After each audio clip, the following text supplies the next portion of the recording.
Rodríguez, soy economista de la Universidad del Pacífico, especializado en economía laboral, y en la presente entrevista vamos a hablar de la importancia del análisis económico del ejercicio de derechos colectivos en el país, y además de los temas que yo voy a tratar en mi próxima ponencia el 5 de octubre en el foro sobre la reforma laboral pendiente en el Perú.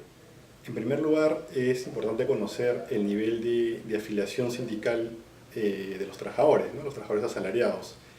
¿Y por qué es importante conocer? Porque la afiliación sindical es el primer paso para poder acceder a la negociación colectiva, ¿no? Que es el principal mecanismo con que cuentan los trabajadores dependientes para poder negociar con sus empleadores mejoras remunerativas o incluso mejores condiciones laborales, ¿no? En general.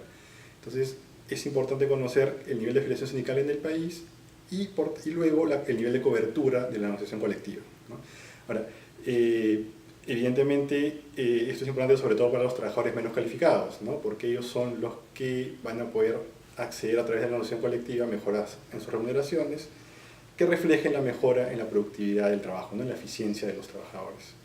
Es importante conocer el nivel de afiliación sindical de los trabajadores asalariados en el Perú, porque la sindicalización es el primer paso para poder acceder a la negociación colectiva, que es el principal mecanismo con que cuentan los trabajadores asalariados para acceder a mejoras remunerativas y a mejoras de sus condiciones de trabajo.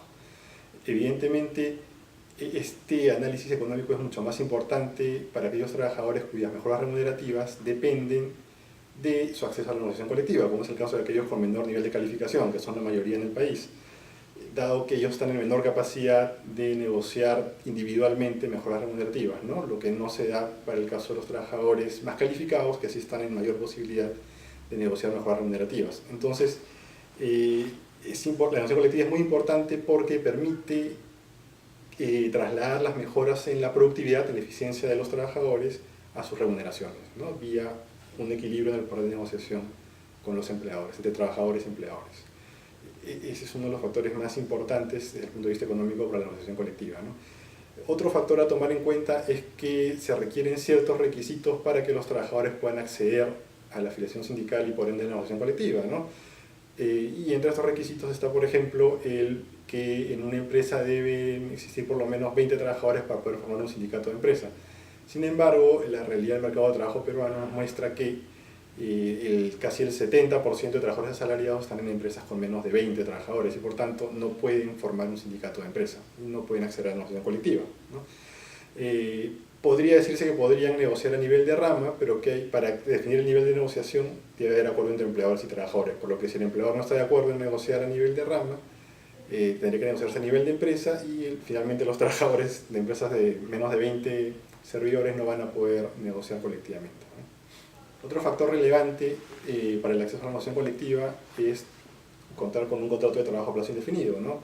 ¿Por qué? Porque probablemente un trabajador con contrato temporal no esté incentivado a afiliarse a un sindicato porque si no es del agrado del empleador simplemente él no le va a renovar el contrato y por tanto no va a poder continuar trabajando en esa empresa, ¿no? Por lo cual el uso intensivo de contratos temporales que se ha dado en los últimos años en el país constituye un factor restrictivo para el acceso a la negociación colectiva y a la sindicalización de los trabajadores, ¿no? Sobre todo aquellos menos calificados. Entre los principales puntos está un rápido análisis del contexto del mercado de trabajo en el Perú, cómo han evolucionado en los últimos años los principales indicadores laborales, como la tasa de informalidad laboral, el empleo formal, la calidad del empleo, entre otros, ¿no? Esto para dar un marco al análisis de la evolución del ejercicio de derechos colectivos en el país en los últimos años, ¿no? Vamos a ver cómo ha evolucionado el nivel de afiliación sindical, la cobertura de la negociación colectiva en el sector privado formal, el ejercicio del derecho a huelga, vamos a analizar qué factores han venido restringiendo o favoreciendo el ejercicio de los derechos colectivos en el país, cuáles han sido las implicancias de estas restricciones en cuanto a mejora de remuneraciones, mejora de calidad del empleo y mejora en la distribución de la equidad y la riqueza en el país, ¿no? Básicamente centrándonos en el sector privado formal y sobre la base de información estadística oficial. Es muy importante el análisis económico del ejercicio de derechos colectivos porque nos permite ver cómo ha incidido el ejercicio de estos derechos en la mejora de las condiciones de los trabajadores y de sus ingresos laborales en el país, ¿no?